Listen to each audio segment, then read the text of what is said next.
I knew that it was time to, this relationship wasn't going to last, and I had to break up with this man because we weren't on, eventually I realized we weren't on the same page. And I had to tell him that it was over. Who told me to tell him that? OMG. It was on from there, and it never stopped for a couple of years. Well, I shouldn't say a couple of years, but actually it was a couple of years. It was an actual nightmare. From the time that I told him that it was over, it was complete chaos, utter chaos. He began stalking me. He followed me to school. I went from Brooklyn College. I went to New York City Tech College. I changed colleges, and he would be sitting in the library. And this guy did construction. So not only did he box, but he was into construction. And he would be sitting in the library in his construction uniform, looking at me from, like, you know, sitting about a couple of tables away. And I'm saying, what is, like, what the, are you kidding me? What is going on here? In my head, and I'm looking at him, just shaking my head going, what is he doing here? I had a job in Macy's. I was working on the 14th floor, and I remember my coworker, Cindy, and she said, and so one day I was at work, and no one can get up onto the 14th floor unless you had permission or, you know, you got past security. Don't ask me how he got past security, but I know I was sitting at my my little, what do they call that? I was sitting at my cubicle, and I'm doing some inputs or whatever it was I was doing. It was such a long time ago. And my coworker, or my colleague, Cindy, she goes, Ruby, your boyfriend's at the door. Your boyfriend's at the door. I'm saying, what? And I look at the window, and I've seen his face. And he's looking at me, and he's going,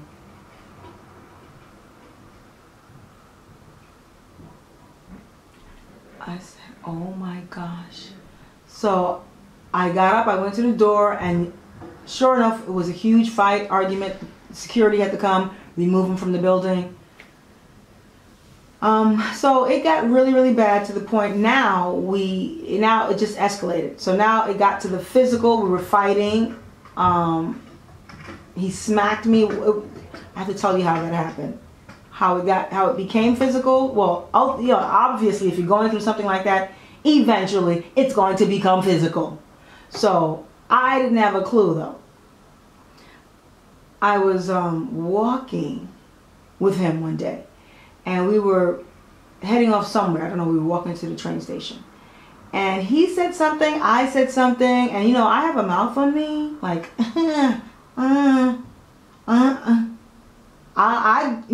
if I'm not comfortable and I don't like what I'm hearing, or I'm gonna let you know. And if you want to take it there, I'm not afraid to take it there. I don't know where I got that from, but anyway. So that's what happened. So he's telling me something, and I'm saying something, and he's saying something, and I'm saying, what? Bam. It was like out of nowhere. Out of nowhere was this really quick whoosh, smack in my face. And this dude was a big guy. His hands were huge. His hands were huge. And,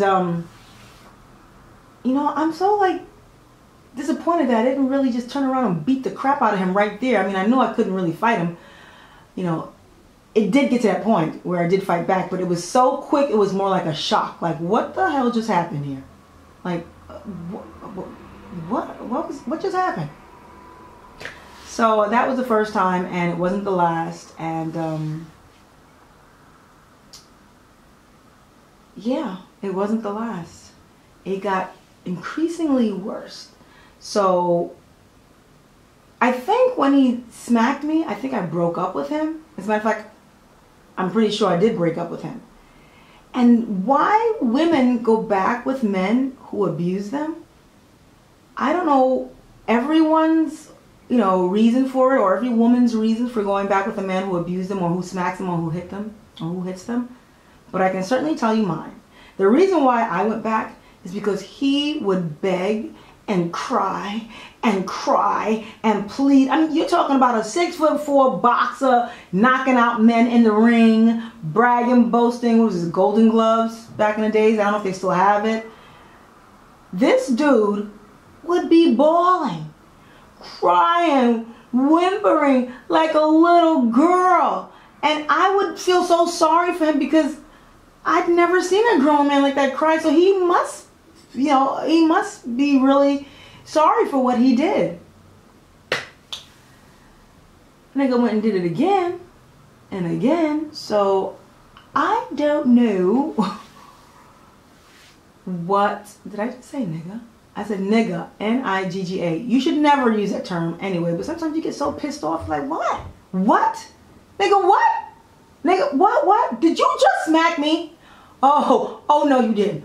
Oh no you didn't. So, it's not always appropriate to use that term, and I'm really against that term, just hearing it so often, but sometimes you just get so pissed, you just want to find the foulest name to call somebody, and just, you know, you're just so pissed off. But anyway, so the brother hit me. Oh, where was I? Oh. He would be crying and crying and crying and calling and begging and pleading. Baby, please take me back. Baby, no. Oh gosh, oh gosh, girl. Oh, yeah, I know I'm feeling so bad. I love you, Ruby. I promise I'll never do it again. Oh gosh, you don't know. I'm so sorry. And then I'm like, okay, all right. Bye-bye. So I'm taken back, and maybe that's the reason why a lot of women take the guy back, because they're like begging and they're promising they'll never do it again. Okay, so you're just like, okay, we'll see. All right, I'm gonna give you just this one more chance. Just one more chance. If you do it again, that's it. Okay, thank you, baby. I love you. I'm so sorry. I'm so sorry. Gosh. Little did I know. And you know, I wouldn't tell my mom. I had all brothers. I was the only girl. And I wouldn't tell my brothers or my mom anything that was going on. And I mean, I'd come in with black eye, a swollen cheek, or a fat lip, you know, no, all that. It's amazing. And I'd go back with this. I would go back with this. What? I would go back with this. Yes, I did. Not once, not twice, maybe 3, 4 times. Oh, I think I was moving on with my life, and I met this guy in college, and so we were talking, we were like friends, and you know, I was feeling him, I liked him, and so we started talking, and I kind of told him about my ex-boyfriend, because now I was like really breaking up with this guy, and I had enough because I had gone through so much with the craziness, the madness. Oh, one thing that I have to remember to tell you guys about, when I was breaking up with him, he had said to me one day in my house, I was home alone, no one was there, he came by, and he was, you know, we were talking, he was like, you know, I don't remember the real full extent of the conversation, but I do remember at the end of the conversation, he was walking out of the door, and he said, and turned around and put a gun like this to me, his fingers in the gun, and said, if you leave me, if you ever leave me. And I think he said, if I can't have you, nobody else can have you. You know, it's really, I know I saw him do this, because that's what I remember. If I can't have you, yeah. But again, you're young, you don't have the internet like we do today to hear all these stories, to know better. Could he be serious? Was that like for real? Does he really like love me that much that, oh my gosh. Do not be flattered by that nonsense. Please, do not be flattered by BS, okay? Because it's real.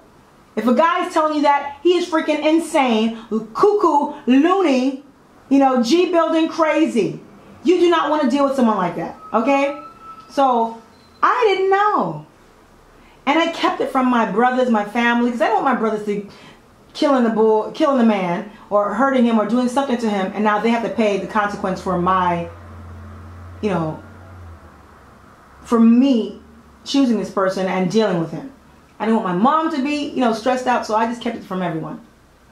Little did I know, this situation was just like bigger than I had anticipated or even imagined, okay? So, yeah. I started talking to this guy in college. I told him a little bit about my ex-boyfriend. You know, he's a little crazy. Sometimes he's telling me that he wants to be with me and he's never going to leave me and blah, blah, blah. And I don't know. He's kind of weird, you know. But how you doing? And he was so cute and he was so nice. He had this another cute accent. He was Jamaican. So as you see, I have a thing for West Indians, but that was back then. You know, I was like a kid, you know, I grew up around that. So it was like, ooh, can you talk again? Ooh, I love your accent. You got the cutest accent. Anyway, so, but we would talk, and then one day he walked me home from school.